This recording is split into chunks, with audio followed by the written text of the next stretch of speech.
சில காரணங்களால் தவிர்க்க முடியாத காரணம் அந்த படத்தோட ரிலீஸ் கொஞ்சம் டிலே ஆயிடுச்சு. ஸோ அந்த படத்தை பற்றி ரிலீஸ் பண்ணலான்னு முடிவு பண்ணி பொங்கல் ரிலீஸ் பண்ணலான்னு முடிவு பண்ணி ஆக்சுவலாக நேற்று முந்தா நாளோ வந்து முந்தா நாள் அனௌன்ஸ் பண்ணோம். அனௌன்ஸ் பண்ணுறதுக்கு முன்னாடி எனக்கு ஒரு சின்ன பயம் இருந்துச்சு. ஏன்னா கொஞ்சம் வருஷத்துக்கு முன்னாடி எடுத்த படம் மறுபடியும் ரிலீஸ் பண்ணும்போது வரவேற்பு எப்படி இருக்கும், இல்லை மேபி சோஷியல் மீடியாவில் கலாய்ப்பாங்களா, ஏன்டா இப்போ இந்த படத்தை ரிலீஸ் பண்ணுமா முக்கியமாங்கிற மாதிரிலாம் நான் கொஞ்சம் நினச்சேன். இந்த மாதிரிலாம் வரவேற்பு இருக்குமான்னு ஒரு பயத்தோடு தான் வந்து அது ஃபஸ்ட்டு ஆடு வந்துச்சு. பட் நான் மட்டும் இல்லை, எங்களோட க்ரூ, தயாரிப்பு நிறுவனம் எல்லாருமே வந்து ஒரு சந்தோஷ சர்ப்ரைஸ் ஆகிட்டோம். ஏன்னா அது சோஷியல் மீடியாவில் இந்த படத்துக்கு கொடுத்த வரவேற்பு ஆர்கானிக்காக எந்த வித ப்ரொமோஷன் நாங்கள் இன்னும் ஆரம்பிக்கவே இல்லை, எதுவுமே கிடையாது. ஜஸ்ட் ஒரு அனௌன்ஸ்மெண்ட் மட்டும் தான் பண்ணணும். சோஷியல் மீடியாவில் அவ்வளோ ஒரு வரவேற்பு இந்த படத்துக்கு. சோஷியல் மீடியா மட்டும் இல்லாமல் டிவி ஆகட்டும், யூடியூப், எவ்ரிவேர் அந்த படத்தை பற்றி பயங்கர பாசிட்டிவ் வைப்ரேஷன். இந்த படம் பொங்கலுக்கு வருது, நம்ம போய் பார்க்கணும். இதெல்லாம் பார்க்கும்போது எனக்கும் விஷயங்களுக்கெல்லாம் நாங்கள் பேசி ரொம்ப சந்தோஷப்பட்டுக்கிட்டோம். இன்ஸ்பைட் ஆஃப் இவ்வளோ டிலே ஆனாலும் அந்த படத்து மேலே இருக்கிற ஒரு எதிர்பார்ப்பு இன்னும் இருக்குங்கன்னு நினைக்கும்போது ஒரு டைரக்டராக எனக்கு ரொம்ப சந்தோஷம்.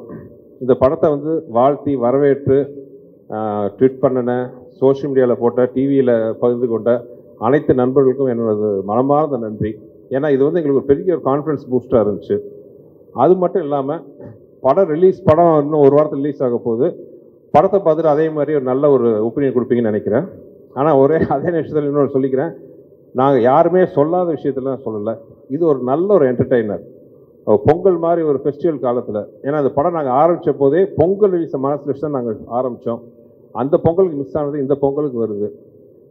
கண்டிப்பாக அது வந்து ஒரு ஃபெஸ்டிவல் மூடுக்கு வந்து ரொம்ப ஒரு அருமையான படமாக இருக்கும்ன்ட்டு நான் வந்து நம்புகிறேன். ஆக்சுவலாக ஒரு நண்பர் வந்து சோஷியல் மீடியாவில் போட்டிருந்தார், மதகஜராஜா லேட்டாக வந்தாலும் லேட்டஸ்ட்டாக வரும்ன்ட்டு. நானும் நம்புகிறேன் இது லேட்டஸ்ட்டாக இருக்கும், உங்களுக்கெல்லாம் பிடிக்கும்ன்ட்டு. ஏன்னா அந்த படத்தில் வந்து ஹியூமர் அவ்வளோ பிரமாதமாக ஒர்க் அவுட் ஆகிருக்கு.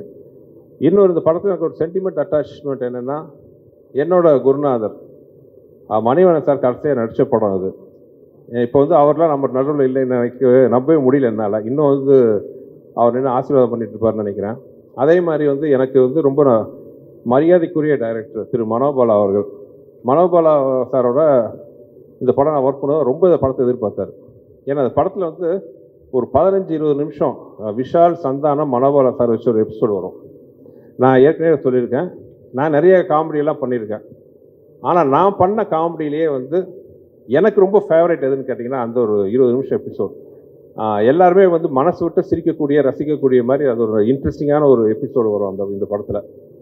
ஒவ்வொருத்தரையும் மனோபாலா சார் வந்து கேட்பார்,